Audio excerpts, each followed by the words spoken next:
Okay, I'm back again, and we are going to talk about identifying your first bully and how identifying your first bully ultimately changes your vibration. So, in identifying your first bully, the one thing that you have to do is really go back to childhood, and it doesn't necessarily mean that.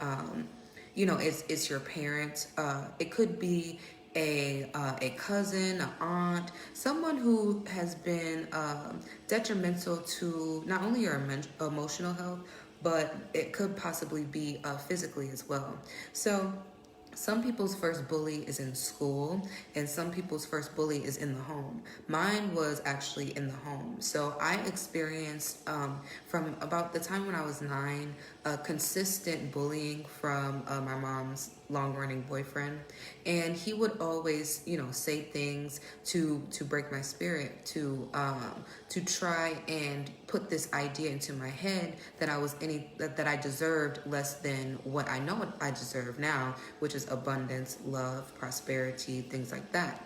So when he was putting that information in my head when I was, 9 years old, it caused me to have a different view of myself because I was so happy, and I didn't necessarily feel loved in my home, but I knew I had a kind of love for myself in a way. So when somebody attacks that feeling, it brings you down, and it causes you to attract people who are also in this low state as well. So when you identify the first person that hurt your feelings, the first person that told you that you were anything less than a child of God, baby, you'll begin to realize how many people you've attracted that had that same mindset because you have yet to heal from that energy. So once you recognize the signs of someone who is necessarily who is at a low vibrational state and is not trying to elevate you, it causes you to not only look at your relationships, your friendships, and people that you hold close, because it draws them to you. It draws the same energy to you. So when you are being verbally manipulated, verbally abused, things like that, it not only messes with your psyche, but it messes with how you perceive yourself as well. So if you perceive yourself as not good enough, not strong enough, and you perceive everyone to be better than you, it causes you to not only trauma bond with people who sort of resonate on that same pain, but it causes you to be in situations where the bully is still there, if you understand. So as long as the bully is still lingering in your mind and is still occupying free space in your head, he's going to manifest. He or she is going to manifest. So one thing that I wanted to say is, when you are trying to identify your bully, the one thing that you can do is really write out the people that hurt you, and just keep going back. Keep going back to childhood to see where it all started, because it always has a starting point. And once you realize that, you'll be able to heal along the way. It's easier to go back than, in a sense, jumping right into childhood, because sometimes people have so much trauma that is endured during that time that is not a healthy way to backtrack. So with your first bully being in your head, it causes you to, in a sense, be addicted to that vibration, because it is encompassing your being in a way. So when you have this bully, and they're consistently going at you, going at you, going at you, it's if you're not at a place where you are healing and where you are growing, it causes you to spiral down and keep attracting this low vibrational energy. So even if you encounter somebody who is in a high vibrational state and they let you know that you are good enough, you are worthy, you deserve abundance, you deserve love, if you still have that bully in your head, you'll never feel like what they're saying is true, what they're saying is genuine and real, because you have this pain resonating in you. So if you've ever been lied to in a way, and you just keep encountering people lying, liar after liar after liar, when you encounter somebody who is honest and a genuine soul, you're just going to think that they're a liar as well. So that's where the healing comes in the proper channels of identifying who first hurt you. So when you are cycling back and you feel yourself, lowering back down to this low vibrational energy, you have to recognize that the bonds that you made are a reflection of the energy that you were in. So as you elevate and you start to see the situations that you were in and the people that you involved yourself with, you'll start to realize just how deep in the trauma bonding that you were in, and just how deeply you were resonating with what hurt you and who hurt you. So when you identify the bullies, and you identify the people who consistently told you that you were not good enough and you did not deserve love and everything, you will be able to then rework your brain and say, affirmations like, I am good enough. I do deserve love. I do deserve abundance. I do deserve to be genuinely happy. You'll start to attract people who feel the same as well. So it's a process that is not talked about at all, especially through healing that I've seen. So with identifying the bully, it comes with a lot of unearthing the pain, and it's something that a lot of people are not necessarily wanting to do. What I usually notice about healing works is that, it's something that really gets sort of glossed over in a sense sometimes, because we're so focused on like the affirmations and things like that. But we have to realize why we have to say these affirmations in the first place, why we have to keep reminding ourselves that we're good enough. Once we realize that it was the first bully that we ever encountered that really put that in our heads that we were not good enough, that is going to cause you to really look at your life and realize why you have to keep saying the affirmations, But affirmations are beautiful. I'm not knocking anyone who is, encouraging you to heal and going about it their way. But I would rather get to the root of the problem so I don't repeat it, if you understand what I'm saying. So the root of the problem really is the people or the person who you looked up to in a sense, or maybe you had love for in some sort of way, but they never reciprocated it back. So I remember one time for Father's Day, for my mom's boyfriend, I gave him a card. It was a handmade card. It was beautiful, and he just flat out was like, "No, I don't want this. I don't want this at all." I spent hours on it. He barged in my room plenty of times, so I was working on something artistic and creative.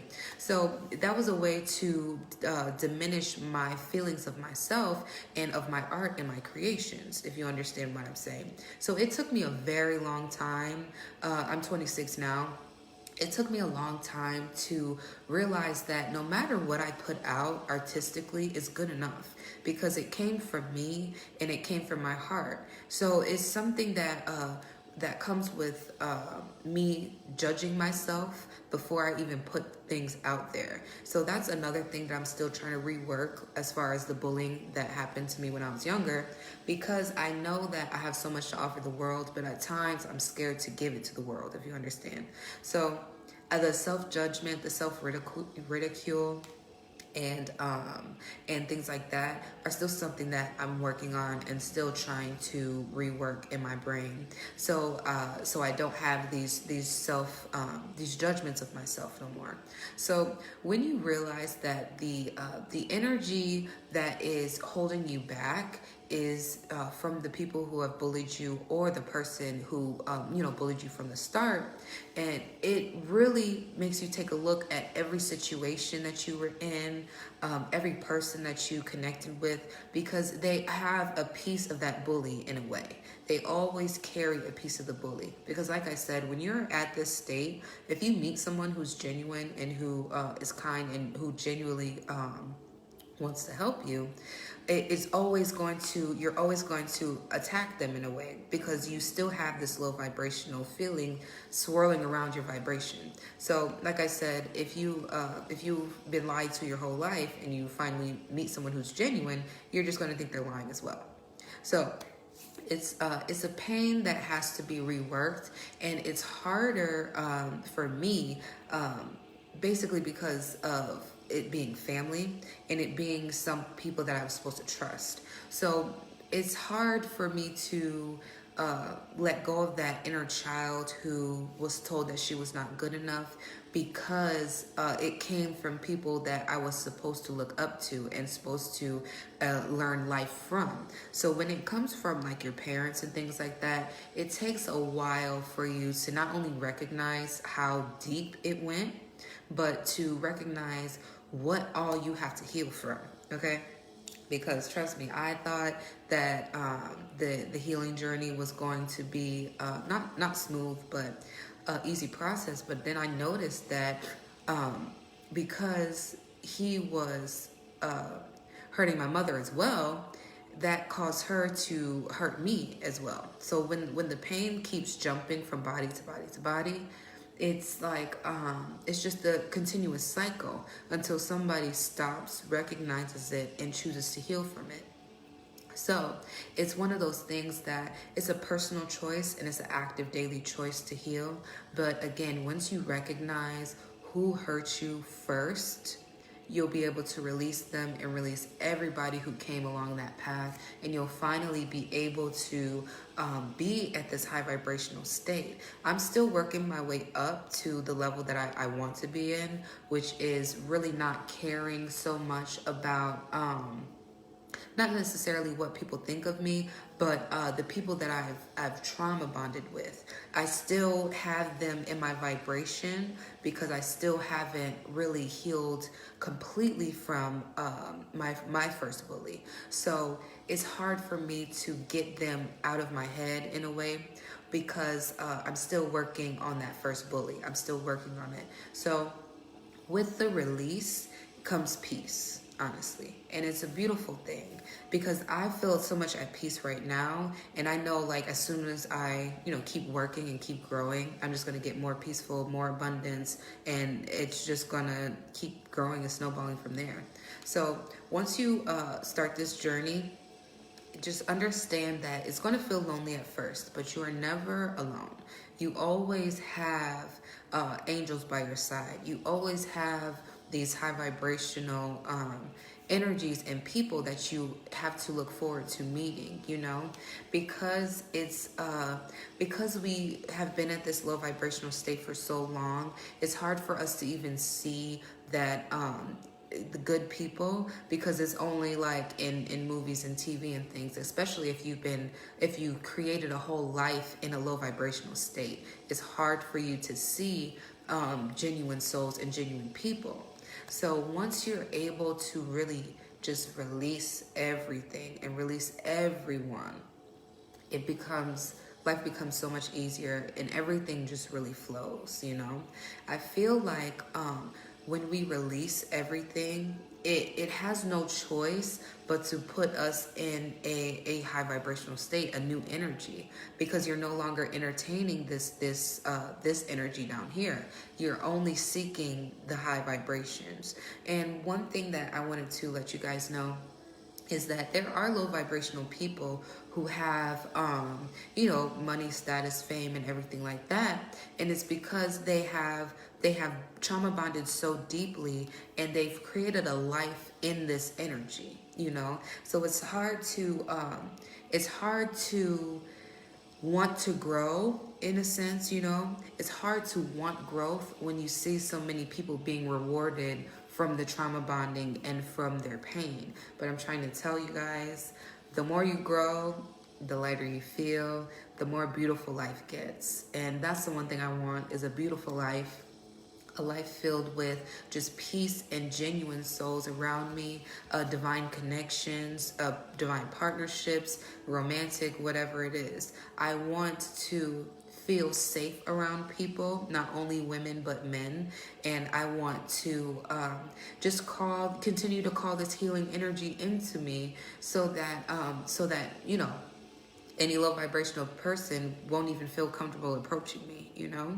And that's really the state that you want to get in, is this this high vibration that is so high that the low vibrational people can't even touch you. You know what I mean? They can't even, they don't know you anymore. That's the energy that you want to be in. So when you don't recognize your first bully and you're trying to heal everything, like I said, it causes you to slip back down into these low vibrational states, just because, you know, when you've made friends, like I said, with the trauma bond, and you're trying to elevate, you know, they say certain things that that bring you back down to try and like please them in a way, like the people pleasing, and just trying to show like you know, you're trying to better yourself, but there's nothing personal, you know, about releasing the friendship.